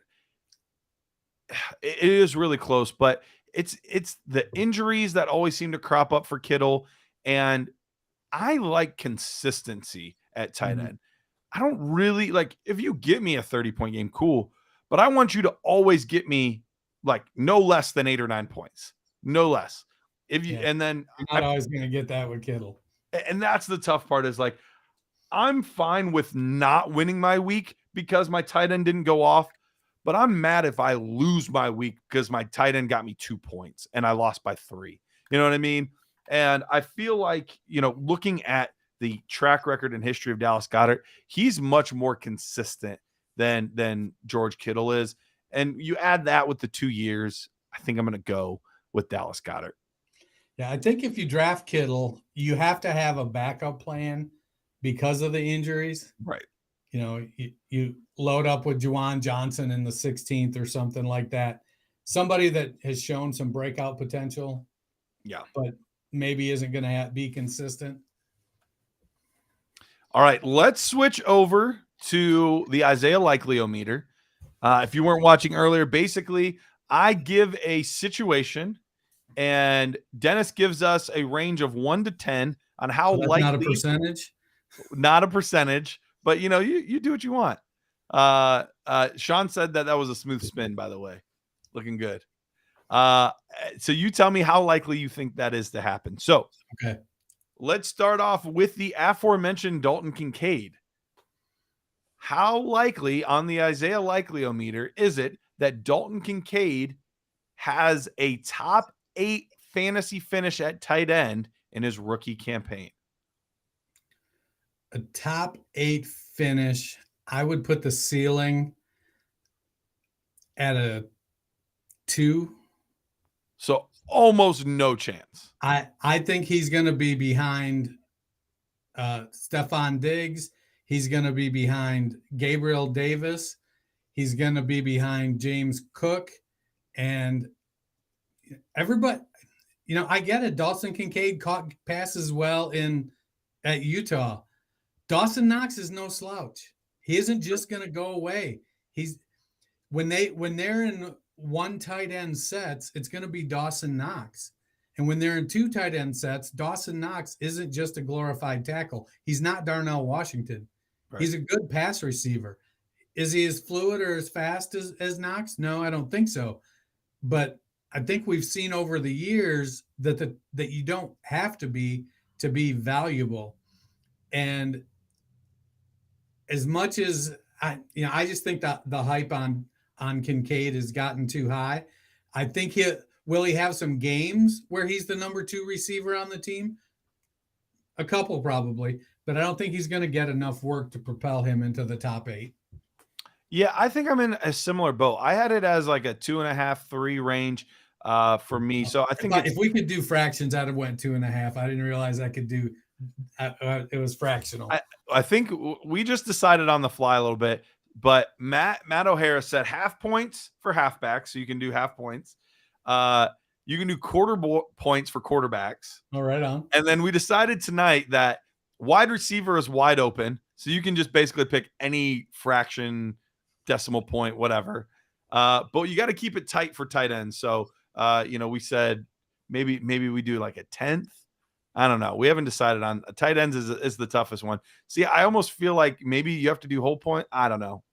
I'll hammer out the rules and then we'll change them again. So, but I'm with you. We have not seen a rookie tight end do this very often. The only ones in recent memory would have been Pitts and Evan Ingram that got in this kind of range. It is difficult to get that well established that early. And especially on a team, because when that happened with Ingram and with Pitts, there were no other options there. There is a number 1 option here, and it's Stephon Diggs. So that's why I think it's probably very unlikely. Yeah, I mean, Dawson Knox had 65 targets last year. No slouch, that's for sure. All right, second question on the Isaiah Likeliometer. How likely is it that Austin Eckler repeats for the first time in nearly 2 decades as the RB1 overall? So if I'm going to buy into that, I'm buying it by saying I don't think Christian McCaffrey stays healthy. Okay. Because I think if Christian McCaffrey stays healthy this year and plays 17 healthy games, I could see him being separated from the other running backs like Kelsey is at tight end. Okay. I think McCaffrey could put up that big a season. Now, to be fair, he did actually play all 17 last year. Christian McCaffrey? He did, but partly with San Fran and partly with the Panthers. Right. So he's second year in the offense with the same quarterback, same coordinator. So, I feel like I'm buying it, starting fresh. So I'm going to give it a 6 point. Let's see, quarter running backs. What was the running back? Halfback gets half points. Halfback gets 6.5. I think there's the likelihood that he could do it based solely on his talent is pretty high.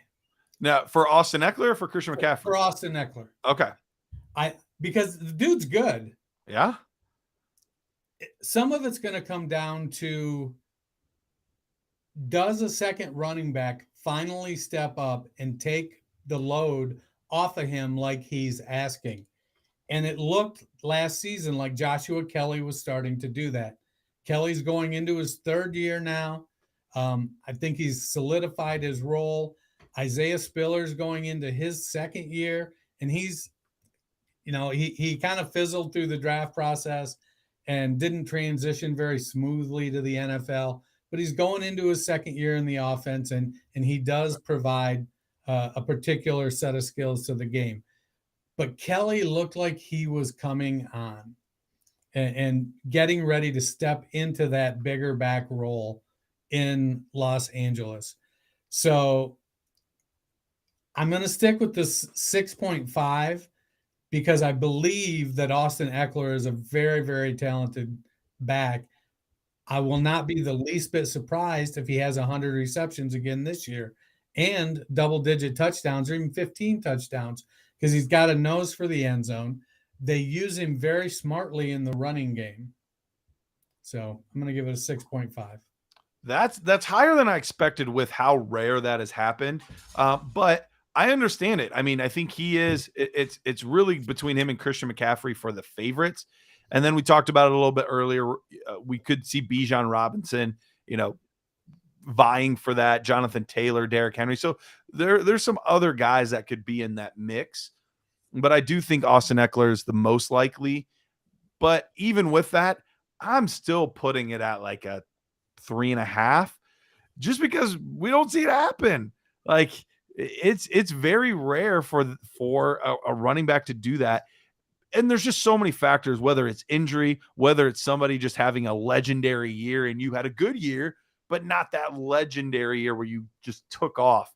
A running back has a 5 touchdown game and all of a sudden that catapults them up higher than they would have normally been. And so it's just really hard to get it done. So I'm going to be a little bit lower, but that's where I'm going to put it.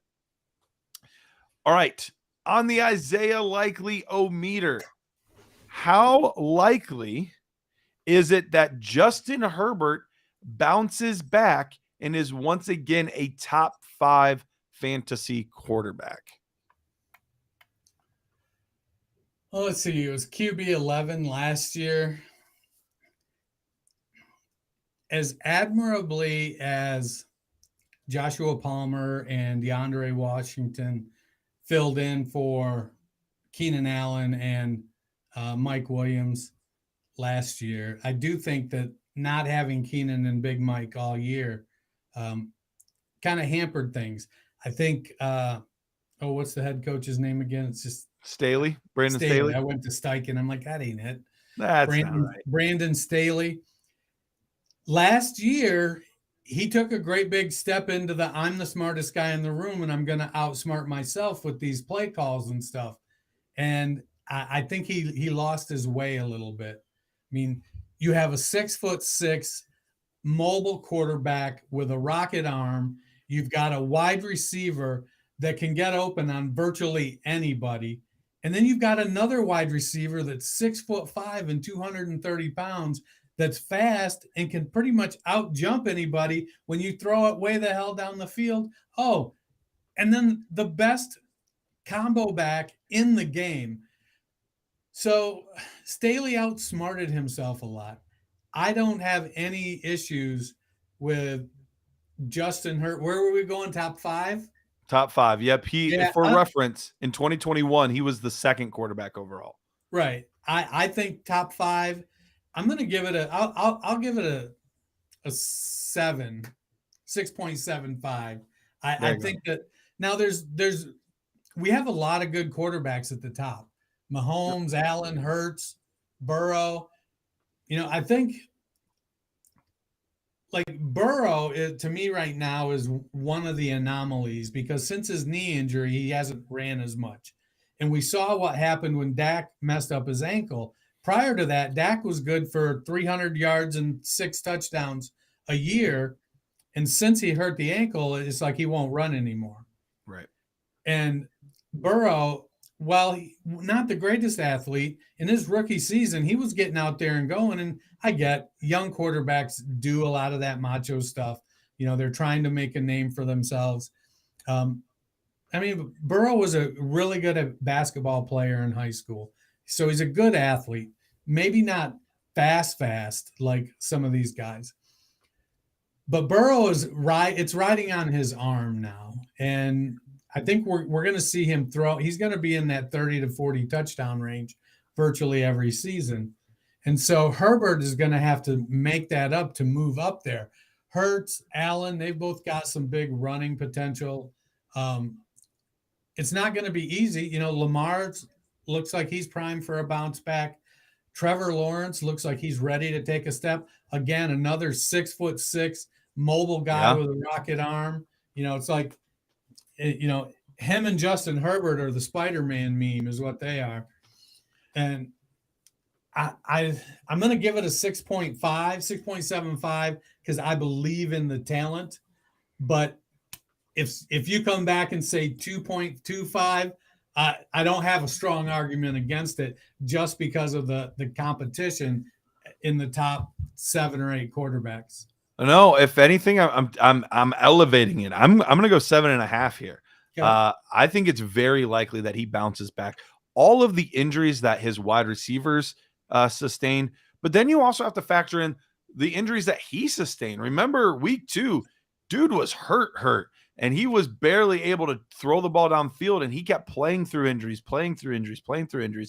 And at some point, it's tough to just continue doing that week after week, and then your receivers get hurt.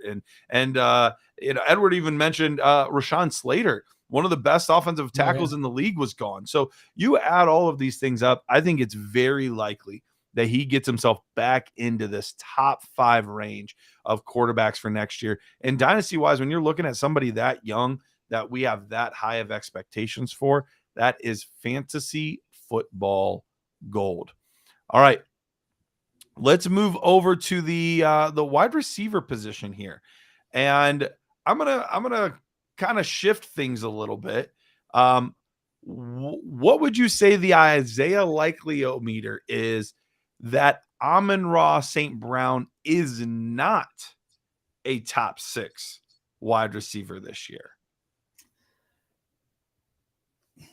We'll go on points per game. Yeah. So let's see, what was last year's points per game wide receiver?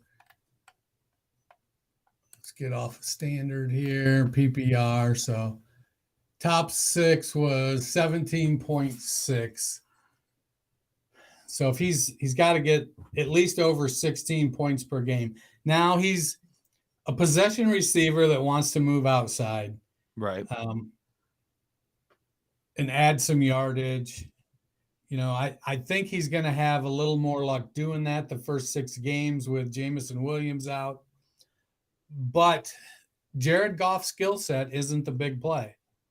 And, we got Laporta in for Hawkinson, which seems weird. Why would you bring in a tight end to catch passes when you already had like a really good pass catching tight end that was also a better blocker than Laporta?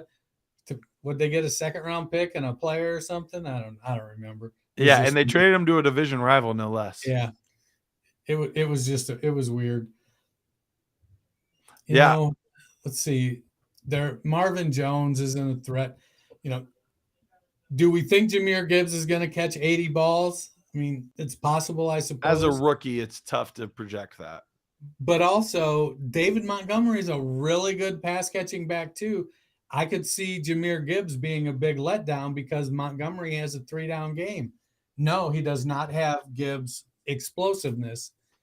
But it feels like they're leaning more towards the pass. Can he score 16 points per game? I'm going to give it a 7.5 and say yes. I think even when Williams comes back, he's still going to be the show. He's going to have those Keenan Allen level targets, I think. And I think they're going to ride that. They'll throw him a bone, play him outside some, but for the most part, they're going to go status quo and he's going to get 10, 12 targets a game. So I'm going to go yes. What I say, 7.5. So you're all in. I'm going to aggressive. Be aggressive. The likelihood that he doesn't, I'm kind of 50-50 on this one. So I'm gonna give it a 5.5 here.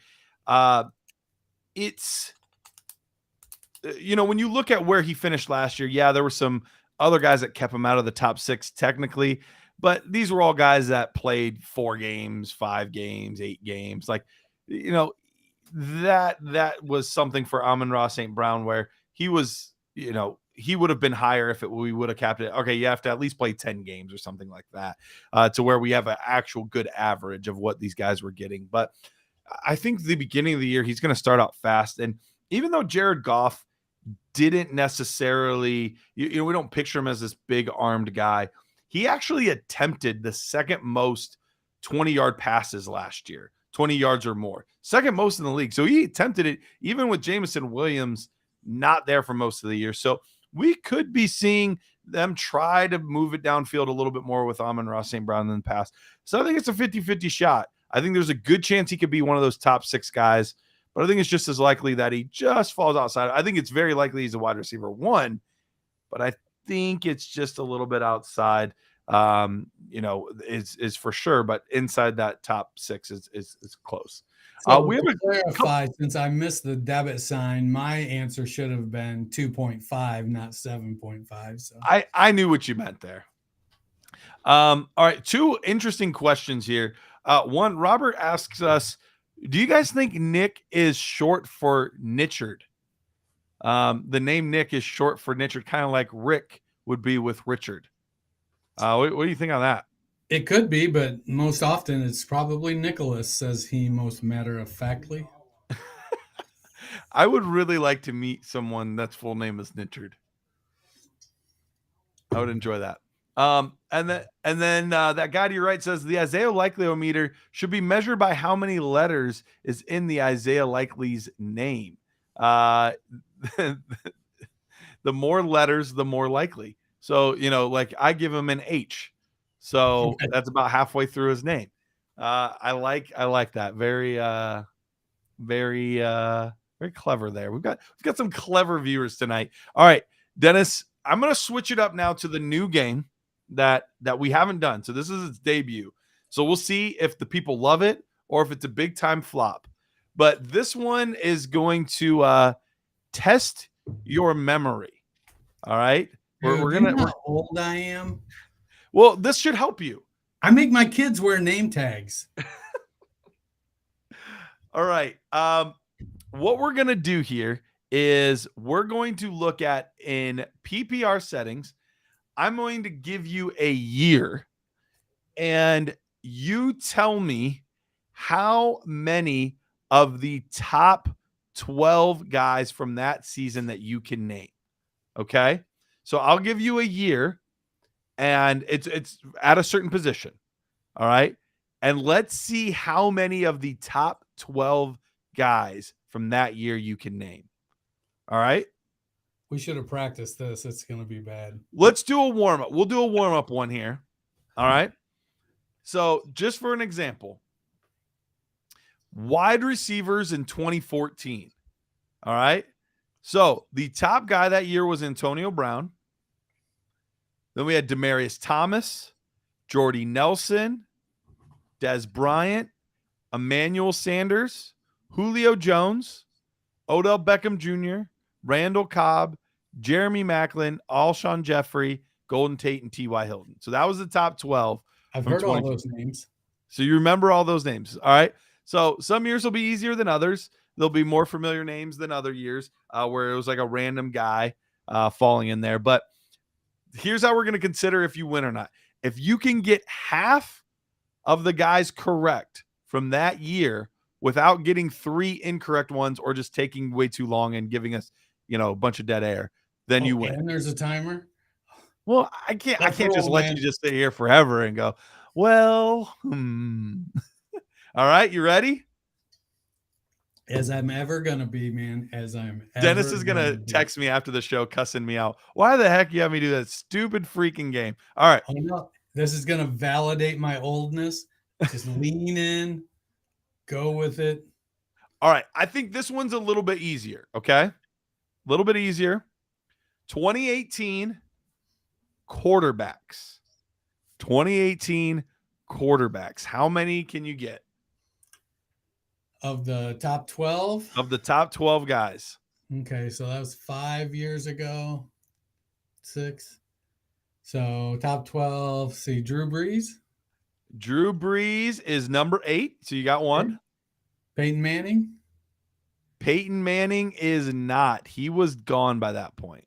Was he? He's been gone that long? Wow. He's in the Hall of Fame now. Yeah, I guess. 2018.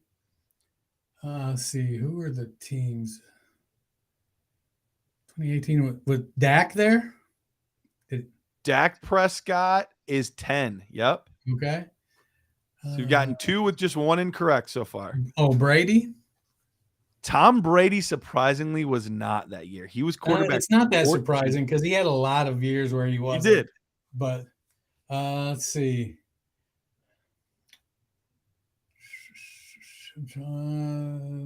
Rodgers?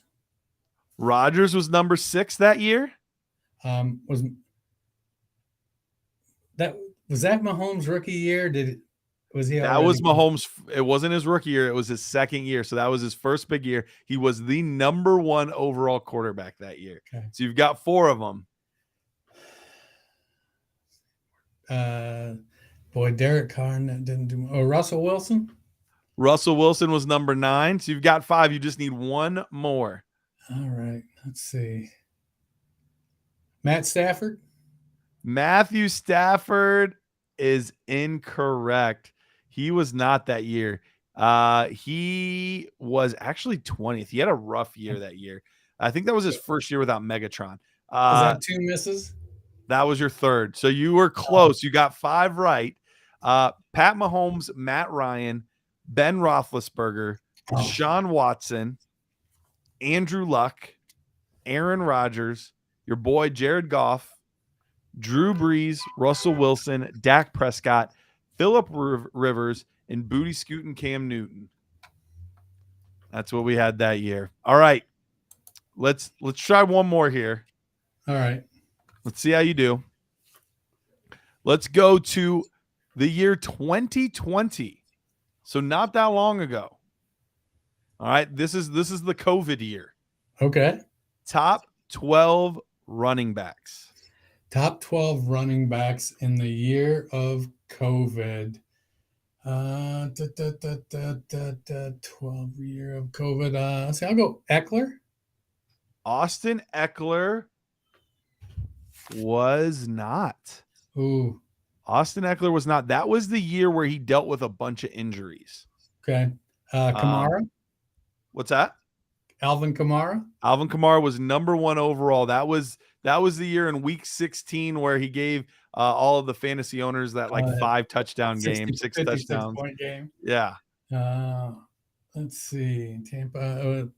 Fournette. Uncle Lenny. No Leonard Fournette that year. See, 2020. Jonathan Taylor. Jonathan Taylor, that was his rookie year. And there was another rookie inside the top 12 that year as well.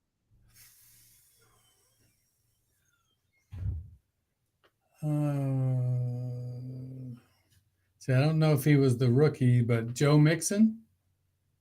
Was he in the top 12? Joe Mixon. He had a RB4 year along the way. He was not. Okay. I think he was injured that year as well. So Austin Eckler had missed a ton of time with injury. So did he. So here's what we had. We had Alvin Kamara, Dalvin Cook, Derrick Henry. I should have been able to get those, Damon. That was the David Montgomery RB4 year. Aaron Jones, Jonathan Taylor, James Robinson was the other rookie that year. Josh Jacobs, Ezekiel Elliott, Kareem Hunt, Nick Chubb, both on the Browns that year. Hunt and Chubb, both RB1s. And then you also had Mike Davis. Mike frickin' Davis. Yep. That was the Carolina Panthers. Oh, crap. Christian McCaffrey's hurt. Mike Davis here. He's got nice thighs. Let's start this guy. No, Hey. that was the next year when he went to the Falcons. All right. This past season, 2022, wide receivers. But I'm going to make you have to get 8 since it's the most recent year. So you got to get 8. Let's see how you can right. do.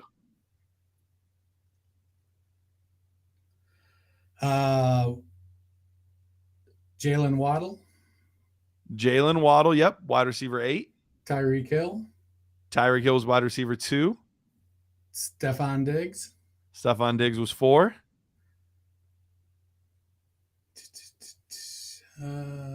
Still missing the top guy. Justin Jefferson, Yep, Justin Jefferson was the top one. Jamar Chase, Jamar Chase did sneak in. The injuries hurt him, but he snuck in at 11. let's see, this was last year. This is his most recent season. Devontae Adams, Devontae Adams, yep. Got one more you need. AJ Brown, A.J. Brown, there you go. Crushed it. Or no, wait, that's only 7. You still need one more. I lied. right. See. Amon-Ra St. Brown. Amon-Ra. Do you think you could get all 12? No, but let's try. Let's try for it. Boy, now I'm. So I don't think Pittman. Nobody there. Christian Kirk. Christian Kirk was wide receiver 12. Yep. You got Garrett 9. Wilson. Did I already say him? Who? Garrett Wilson. Garrett Wilson did not make the top 12. Yeah, wasn't he like 15 or something? He ended up he was actually 21. Oh, Amari Cooper. Amari Cooper was a wide receiver 1. Yep. You got 2 left. Oh, I don't think. I think. anybody- Oh, yeah. Yep. 2 left. The wide receiver number 5 on the season and wide receiver number 9. And a small hint, both these guys are in the same division. 5 and 9. Oh, Chris Olave. Nope. Damn it, Janet. All right. Is that the wrong division? Wrong division.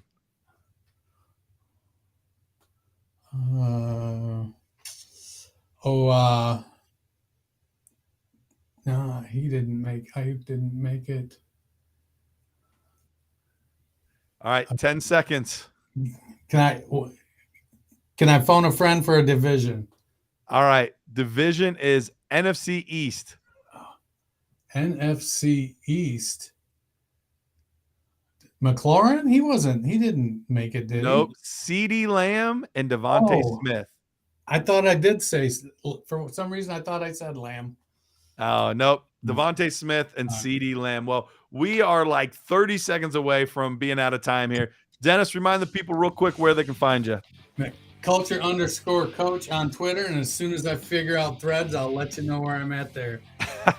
I'm at Dynasty Price on both. I'm already on there. I don't even know that I'll do anything, but I am on there. You can find me at Dynasty Price. We will be back next week with more Dynasty Nerds action. Appreciate you guys watching. Thank you to Sean, all of our guests. See you next week.